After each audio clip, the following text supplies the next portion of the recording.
Hi, ladies. It seems everywhere we turn and everything we hear right now is focused on the coronavirus, COVID-D. And a lot of times what we hear is overwhelming and scary, and it is really easy to become focused on the negative. That is why I love Jen's idea of posting these videos of women encouraging women. In all honesty, life is busy and hectic when things are normal, so I am enjoying a little bit of this downtime to get some projects around the house done that I don't normally have the opportunity to do.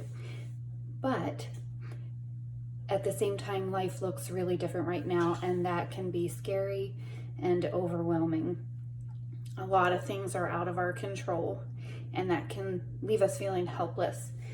It reminds me of years ago when I was on bed rest with 2 of my pregnancies. Things were definitely out of my control, and that was really scary. I didn't know what the future held, but it was really easy to get focused on everything that could go wrong. I can't help but see the similarities between now and then. Back then we had financial worries because we had just started a business. We obviously had health concerns for me and the baby I was carrying. We didn't know we could lose him any day. We had childcare issues that we had never had before. All of a sudden, we needed to find somebody to take care of our children when that was something that I had always done. And my activities were completely restricted. I couldn't leave the house. I wasn't allowed out of bed, to be honest with you. So there were things that I wanted to do that I couldn't, and a lot of things that I didn't want to do that now I had to. And the days were long. New homeschool moms, can you relate to that? Because I wasn't doing the things that I normally did, I had plenty of time to think and to worry. And wow, what similarities to the current situation that we're in. So back then, I quickly realized that if I was going to spend the next 3 months focused on worry and fear, I was not only going to drive myself crazy, but I was going to drive everybody around me crazy as well. And it wasn't going to do anybody any good.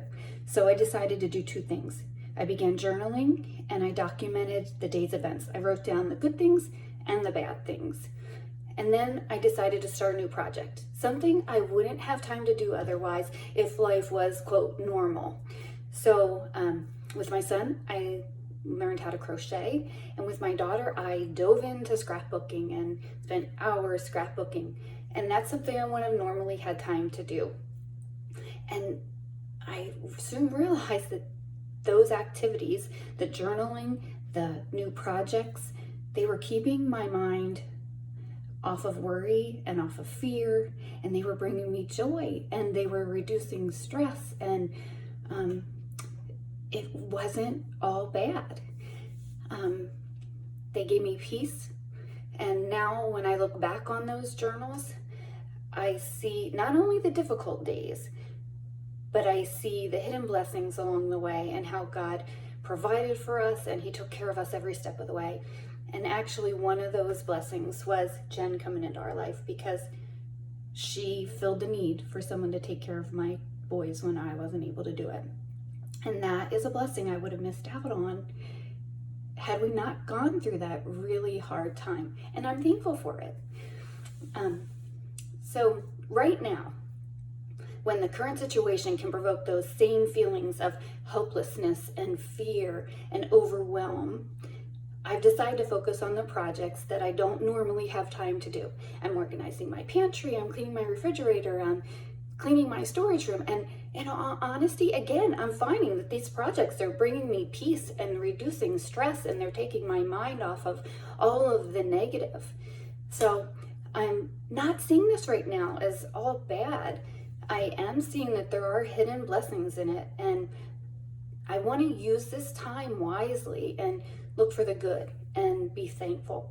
So I just want to encourage you, if there are things right now and you're feeling stuck in the dread of the things that you have to do and the longing for the things that you can't do, I just want to encourage you, maybe there's a project that you can dive into and tackle that you wouldn't have an opportunity to do otherwise in normal day-to-day life.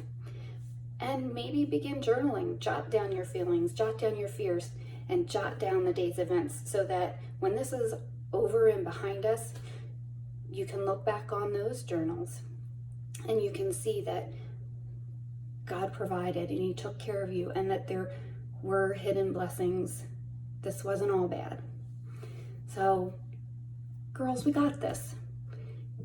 Actually, God's got this. Hang in there.